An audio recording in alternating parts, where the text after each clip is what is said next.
Guys সবার আগে এই টিকটক ভিডিওটা দেখো, তারপর এই ভিডিওর ফানি কমেন্টস পড়বো। Let's go. মেয়ে হলে লাইক করো, ছেলে হলে সাবস্ক্রাইব করো, আর যারা অন্য কিছু তারা কিছুই করো না।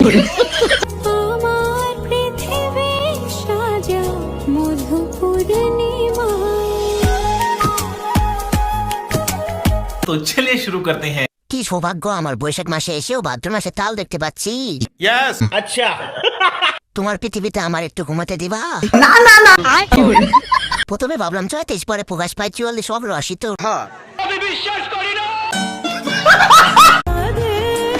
তো গাইস সবার আগে এই টিকটক ভিডিওটা দেখো, তারপর এই ভিডিওর ফানি কমেন্টস পড়বো। Let's go. মেয়ে হলে লাইক করো, ছেলে হলে সাবস্ক্রাইব করো, আর যারা অন্য কিছু তারা কিছুই করো না। আমাদের গল্প দূরে সুরে সুরে কাছে আসে ঘুরে ফিরে। तो चलिए शुरू करते हैं। এই সেই হতবাকা স্বামী। यस তাহলে এই ভাই রাতে এত জাদু? हाँ ভাই মনে হয় খাওয়ার সেটিভে বেশি।